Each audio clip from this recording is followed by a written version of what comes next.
and gentlemen, good afternoon. My name is Rhiannon Trail, and I am the president of the Economic Club of Canada. It's a wonderful pleasure to have you all here with us today for what I know is going to be a very interesting session.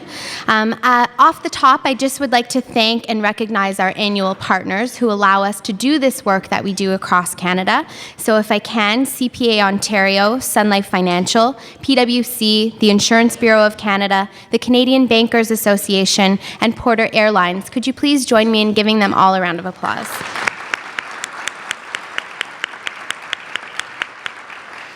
And I also do have to say a special thank you to TD Bank Group for partnering with us today and allowing us to bring some educators into the room. That's a very, very important part of this discussion, so we thank you, TD, for your support. As many of you know, oh, thanks, Terry, that was a nice clap. You got to get it louder to get everyone going. So as many of you know, the Economic Club has been doing a lot of work across Canada for a number of years now. We started out as an organization that was just Toronto-based, but we're now actually doing over 167 events a year right across Canada. So we have the ability to host events like this in Toronto, Montreal, Halifax, Calgary, Vancouver, really connecting Canadians together across the country to talk about the issues that matter most. I think today is a perfect example of that. This issue that we're about to discuss today is critical to the Canadian economy and to making sure that we thrive, that our younger generation thrives. And so this is why we're bringing you all here today to talk about it. The other thing, though, that I think a lot of people don't know about the Economic Club is the work that we do with youth. So when I took over the Economic Club as president 5 years ago, we started another organization called the Junior Economic Club of Canada. The primary mandate of the Junior Economic Club was to educate young Canadians and make sure that they were financially literate. Well, it's turned into a whole bunch more at this point, but we have a number of programs running under that banner. One is our Day on Bay Street, where we do an interactive field trip where students come down to the heart of the financial district to learn about money management, the financial markets, and how they work. We do Bay Street Boot Camp, which is another special one where we bring students from all across Canada down for another financial literacy-based camp program. We have a television show called Junior ECTV, where we give young high school students the opportunity to share their perspective on current events and policy issues. And we have a number of pilot projects that we're starting as well. And we've just started a new project, which I'm very proud to talk about. We've partnered with ITK, and we are creating the first financial literacy toolkit for Inuit youth in the northern regions of Canada. So this will be something that's going to be spread across all 4 Arctic regions in Canada. Yes. So this is really, really fabulous stuff. It's fabulous for me to be able to work with youth at that level and to understand and see exactly where our young people are at. We have so many incredible, bright young minds. I know this country is in good hands, but we do need to tackle some of the important issues. Literacy, financial literacy, numeracy being 3 that I know many of us in this room are focused on. So it's very interesting. Today's session, of course, we're talking about the numeracy gap. What do we mean when we say the numeracy gap? Well, we're talking about the level at which we need to have numeracy levels at in order to function in a modern technological society. And then we're talking about where the current level falls right now, where we're falling, where people are at in terms of their numeracy levels in this country, so that space in between. And that's what we're going to be talking about today. We do have a fabulous lineup of incredible speakers here to address this very important topic, but I do have a couple of housekeeping things to mention. First, I do want to mention Graham Orfwood, Professor Emeritus at York University, and Emily Brown, Professor at the Pilon School of Business at Sheridan College, who wrote this fabulous paper that I'm sure many of you read, The Numeracy Gap. On your tables, there is a brief synopsis of the report, and I encourage you all to go to the website and to read this report. It's a fabulous piece, and I do have to give a round of applause to both Graham and Emily for taking that initiative and putting that piece together. Just incredible.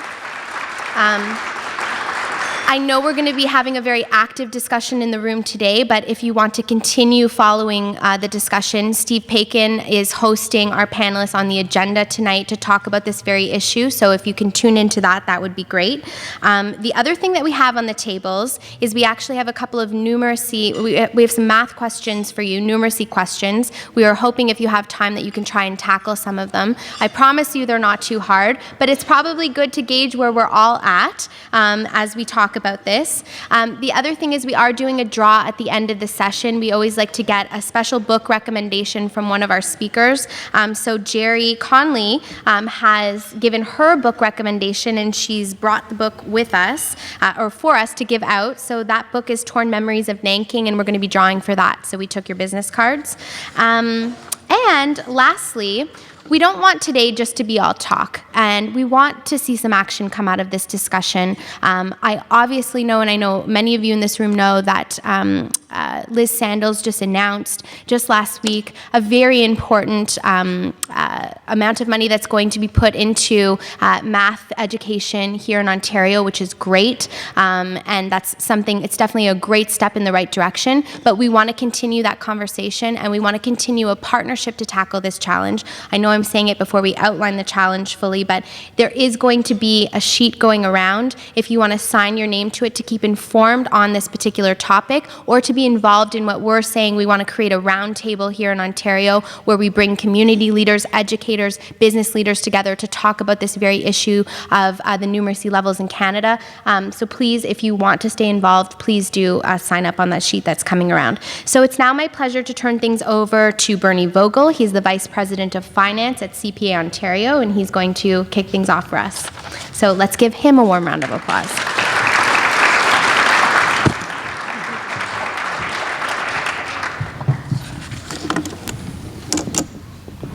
Thank you, Rhiannon, and good afternoon, everyone.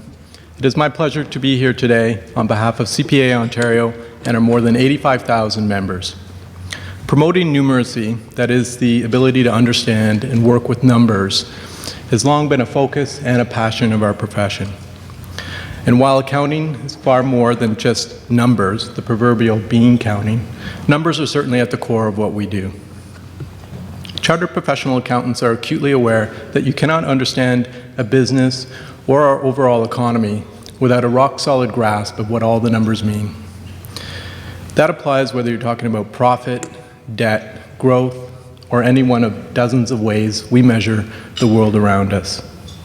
So we are thrilled that our partners at the Economic Club of Canada have put together today's panel discussion, Closing the Numeracy Gap, Maintaining Ontario's Prosperity, Demands Reversing Our Decline in Numeracy.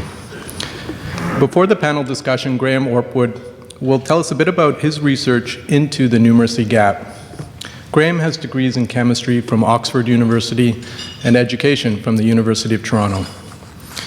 He brings to the cause of numeracy extensive experience as a teacher, researcher, and consultant at the public school, college, and university levels in Canada and internationally. Graham's research interest includes mathematics and science education, educational policy, and assessment. Over the past decade, as Professor Emeritus at York University, he has worked with the Ontario College System on the College Mathematics Project and the College Student Achievement Project. His October 2015 study, Closing the Numeracy Gap, co-authored by Sheridan College's Emily Sanford Brown, is a rallying cry for the cause of numeracy. And Emily is also here today, seated at the principal table. As the study points out, there's a disturbing gap between actual numeracy in our province and the level necessary for people to thrive in our modern technological society. Findings show that roughly 1/3 of students who take a math class in their first year of college earn grades of D or less, putting them at risk of not completing their programs. Being numerate enables people to develop logical thinking and reasoning strategies and to make better decisions with confidence, whether at work or in their personal life. It's something that affects each of us daily, from splitting up a bill at a restaurant to making major investment decisions, or assessing probabilities when deciding on life insurance or in understanding election polls. Numeracy skills have been described as the new currency of societies around the world. These skills are vital to the future success of Ontario. And to their credit, just last week, as Rhiannon mentioned, the Government of Ontario announced that a major $60 million investment to ensure all elementary students get at least 1 hour of mathematics instruction per day. That is a great step in the right direction, but I'm sure we all know that there's more that we can do. I know you'll all join me in listening with great interest to Graham and the distinguished members of today's panel. Before they start, however, I want to take the opportunity to mention that the cards on your table and CPA Ontario will be posting a summary of today's discussion on our website at cpaontario.ca/numeracy. Please welcome Graham Orport to the stage.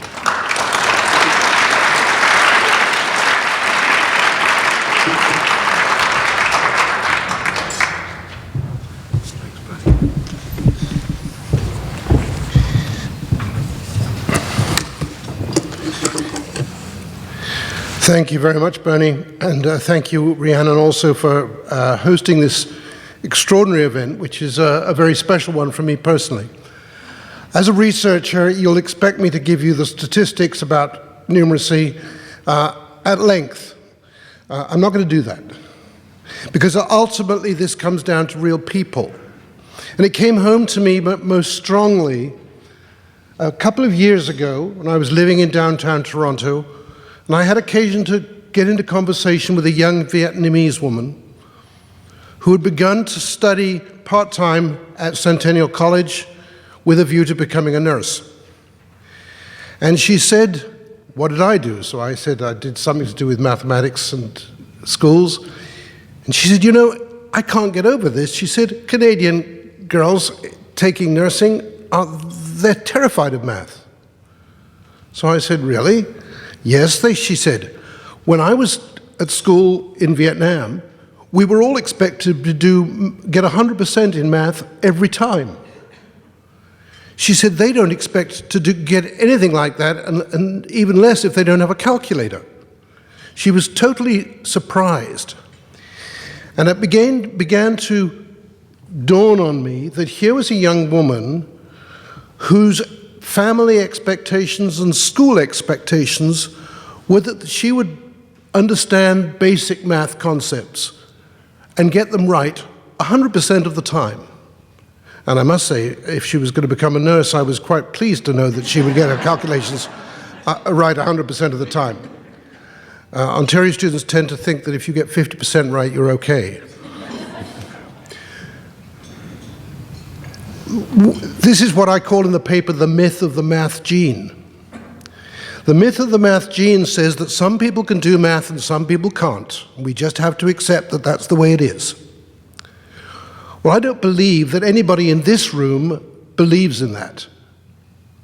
But the majority of Canadians do. And it's not just Canada, the Western world in general accepts the myth that some people can do math and some people can't, and we just have to accept it. Well, I don't accept that, and I hope you don't either, because this is what lies at the bottom of, I think, our biggest numeracy challenge. We have to challenge society's attitudes that whereas in literacy they expect all their children to read and write, we must also expect that every one of those children and adults be able to do basic math. This is not going to be something which can be fixed by a shot of money from the provincial government announced the week before an event like this. It's something which is going to take a fundamental change in public attitudes, and that is going to involve individuals, family members, parents, employers, schools, teachers, and everywhere we must expect a higher level of numeracy on the part of our children. That's really what this paper is about. So I wanted to share that fundamental idea that if we start by assuming that everybody can be numerate and that everybody needs to be numerate, then the rest will follow. If we've got a mechanism and we propose the round table as an appropriate mechanism to bring us all together to continue this discussion. Thank you for reading the paper. Thank you to the Economic Club for contributing for organizing this event. I have some more thank yous I must share before I sit down. First of all, I want to recognize the college community with whom I've worked for the last 10 years on this research, led by Laurel Sharlin, now Vice President at Fleming College, and sending her regrets that she couldn't be with us today. We've been working, as many of you know, on the College Mathematics Project and the College Student Achievement Project at Seneca College for a decade now, in cooperation with all the other 24 colleges. And we're very proud of that, and much of what we've learned from that study has gone into the preparation of this report. The second group I want to recognize is the people who made direct contributions to the report, principally Emily, my co-author, John and Marcy, who's enabled this to go from being words on a page to a reality such as we have here today, and Anand Karat from Vreta, who not only has sponsored our website, but has